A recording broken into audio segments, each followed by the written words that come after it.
एक positive integer n है और Pn डिनोट किया गया है set of all polynomials with real coefficient. और ये जो सेट है Pn ये एक वेक्टर स्पेस फॉर्म कर रहा है। इसमें वो सभी पॉलिनोमियल हैं जिनकी डिग्री लेस देन और इक्वल्स टू n है। ये लाइन यहाँ पर इम्पोर्टेंट है। Beta n denotes the standard basis of Pn, जो इस तरह से आपको डिफाइन किया गया है। और ये स्टैंडर्ड बेसिस होता भी है, अगर आपको नहीं दे रखा है तो आप इसको मेमोराइज करके चलेंगे। टी एक लीनियर ट्रांसफॉर्मेशन है जो P3 से P4 तक डिफाइन है और इस फॉर्मूले के द्वारा, इस स्ट्रक्चर के द्वारा वो गिवन है। ए मैट्रिक्स है 5x4 का with respect to standard basis B3 and B4, यानी कि जो ये मैट्रिक्स है ए, ये 5x4 साइज का है और ये मैट्रिक्स जो है matrix representation of this linear transformation है।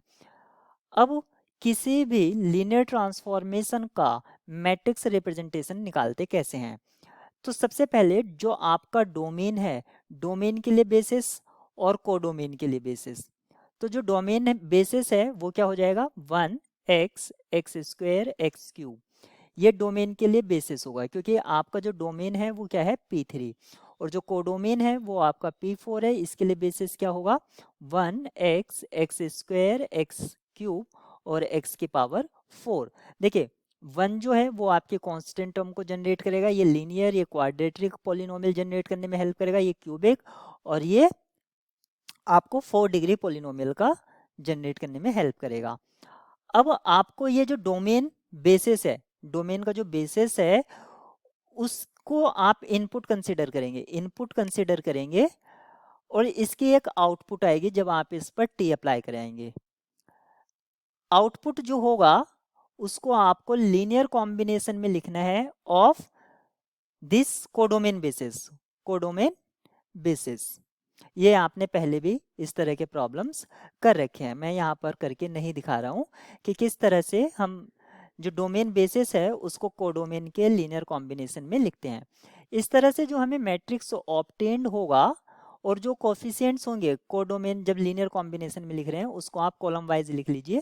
तो 0 1 0 0 0 0 0 3/2 0 0, थर्ड कॉलम 0 0 0 7/3 और 0, और लास्ट कॉलम 0 0 0 0 13/4। आपसे जो पूछा गया था, आपसे पूछा गया था A32, A3 यानी कि थर्ड रो सेकेंड एंट्री। तो ये थर्ड रो सेकेंड एंट्री क्या हो गई, 3/2, और A33, A33 third row third column यानी कि 0।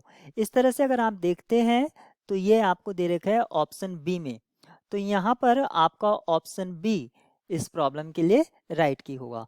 तो की क्या है, ऑप्शन बी।